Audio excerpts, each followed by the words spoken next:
NC State versus Virginia Tech, without a doubt, one of my favorite rivalries in all of wrestling. Two incredible programs out of the ACC, two great coaching staffs, a lot of exciting wrestlers, and it's another very tight, very contentious dual meet that's going down on Friday night on the ACC network, 7 o'clock.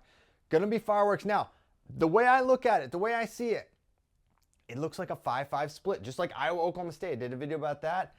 Doing a video about this. I think this is another 5-5 split on paper. There's some other publications, some other entities that have this slanted one way or the other. I think it's a pretty clear 5-5. I'm going to get into that. And I will say this. I think Virginia Tech may have the edge on bonus points. And if it ends up being that 5-5 split for the dual meet, then those bonus points would prove to be the difference for the Hokies. But let's get into the match-by-match breakdown. First off, I want to say the biggest match of this duel is going to be 125, 133, 157, and 184. I think these are the must-see matches. I think these are the matches that could determine the winner of this dual meet.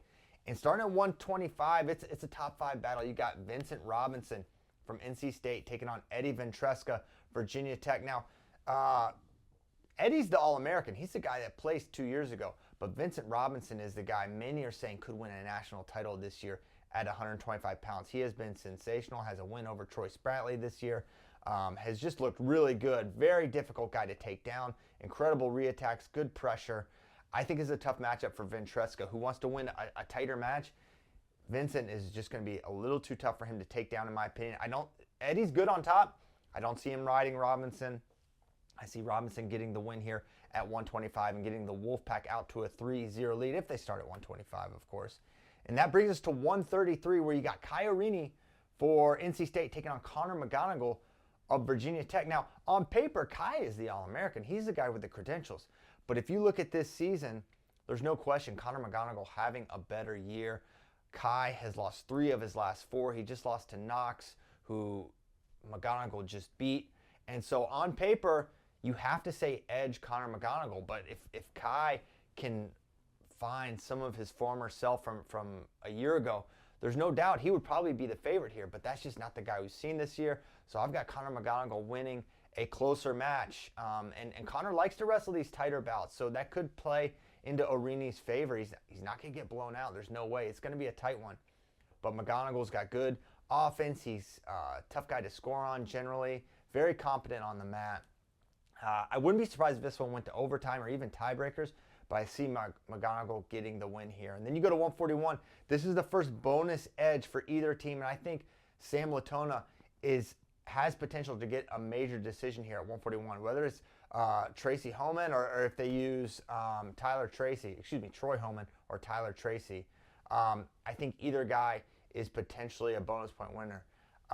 They used Troy in the last duel, but he'd been at 133. Tracy been used the most at 141. I'm not sure who NC State's going to use here, but either way, Latona should understand the assignment, and you can expect consistent neutral offense from Latona and the pursuit of a major decision here, as that would be a huge bonus point in a very, very tight dual meet. And then you go to 149, another really good bonus opportunity for Virginia Tech. Caleb Henson against Coy Biskins. Now, this will be a little bit tougher, and we just saw Caleb Henson go to overtime against Solomon of Pitt. So maybe this is a little more far-fetched of a bonus point, but Henson understands what this dual meet means, what this rivalry means, and what a bonus point would potentially mean. And if he comes out with an offensive mentality, trying to score, get into his single leg, get into his varied offense, I think he could get that major decision. But my prediction, the official prediction, decision for Caleb Henson over Biskins. Then you go to 157, a match many people are very excited for. Ed Scott, NC State, Rafael Hipolito of Virginia Tech. And Scott was able to win this one last time they faced. I think it was a 12-7 margin of victory for Ed Scott. And I think he's probably the favorite here. Hipolito did not look his best against Pitt last week. And for that reason, I'm going with Ed Scott, the more proven guy. Although the high-flying capability, man, Ed Scott is fearless. We've seen him wrestle with Bryce Andonian over the years, one of the few guys that would actually go up and challenge Andonian. Now you've got Rafael Hipolito, who's from Manaus, Brazil. This guy's got all kinds of upper body attacks as well. So we could have some very thrilling exchanges. And if Hipolito comes out on top of one of those could be enough to swing that match for him. But I'm going to be a little more pragmatic, and I'm going to say Ed Scott gets it done here at 157 for the Wolfpack. And then you go to 165. It's going to be Derek Fields versus Mac Church.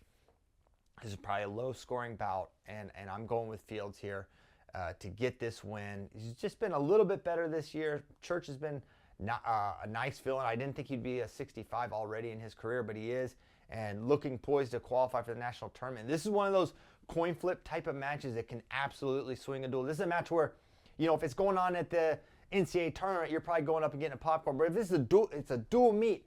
This matters. Derek Fields versus Mac Church absolutely matters. This could be the match that determines the dual meet. So NC State needs to hold here. They need to get this win in order to hold off Virginia Tech. That's what I believe here, and I believe that's what's going to happen. I see Fields getting the win here. Then we go to 174, Lennox Wolak versus Matthew Singleton. And Wolak, it's like, what are we going to get with this guy? He looks really good. Then he gets, beaten soundly, and then he hits a high flyer. So Wolak hopefully is finding some more of that consistency. He is an All-American from a year ago, but he definitely had some tougher times this season. Matthew Singleton, a big recruit for NC State out of Georgia. Can he get it done? I think he's the favorite. He's my pick on paper to get this done. Just really fundamental, and I think that's going to frustrate Lennox Wolak. So I see Singleton getting the win here. And then we go to 184, and good luck predicting this one. On the one hand, you've got TJ Stewart, Virginia Tech. He's the All-American a year ago, and he's 2-0 against Dylan Fishback. So obviously he's the favorite, right?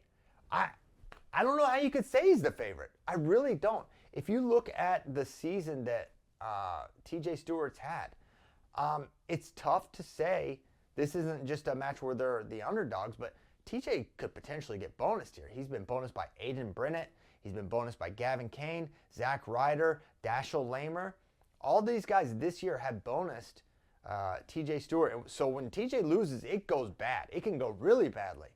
And now Dylan Fishback lost to him twice a year ago, but it seems like Dylan has gotten a little bit better, but TJ has not been the same guy from a year ago. But on the other hand, TJ Stewart wrestled the last 4 matches. Now, he hasn't faced elite or ranked competition, but he's gotten his hand raised. And could that be enough to get his mojo back? That combined with the fact that, hey, I'm 2-0 against this guy. I know I can beat Dylan Fishback. I've done it twice before. That's why I'm actually predicting, maybe it's, is it an upset? I don't know how you classify this match where a guy's 2-0 against him, but I'm saying upset. It's a rankings upset, if nothing else.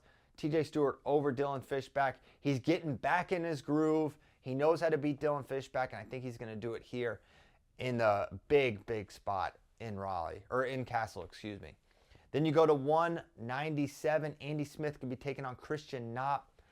Smith, I think, gets it done. I don't think it's a bonus opportunity, even though there's a little ranking disparity. 26 Knopp, number 14 Andy Smith. Smith's got some big wins this year, including, one, he's beaten Isaac Trumbull in the past. He's beaten a lot of really good guys. He beat Oklahoma State's Luke Serber this season. I think it's just a decision for Andy Smith, and I think that's all Virginia Tech is going to need in this situation. And then you go down to heavyweight, Jim Mullen versus Isaac Trumbull. This is another bonus opportunity for NC State, just by the simple fact that Trumbull has bonus Jim Mullen. He beat him by major decision. That being said, Jim has not been bonus all season. He's had 2 very close losses, and other than that, he's been really good. I think this is a standard 1 takedown match. I do wonder if Trumbull can ride Jim Mullen. That has to be a concern for the Hokie staff. Just Trumbull's really good from the top position, and you also have to be concerned, if you're Virginia Tech, the counter scoring of Isaac Trumbull. He's a really tough guy to take down, uses his length incredibly well. So I think Trumbull's the favorite here. He's going to be my pick, but I expect a really close match. But I think the way I have it, I have Virginia Tech winning this dual meet. Obviously, there's a few things. It's all on a razor's edge, right? So many tight matches, so many potential swings with bonus points, non-bonus points. You're just going to have to tune in and watch. It's going to be great. 7 o'clock Friday, it's going down in Castle Coliseum, an amazing venue to watch wrestling at. And I want to know from you, who do you see winning this dual meet? How do you see these 10 matches going? Virginia Tech, NC State. Make sure you're watching.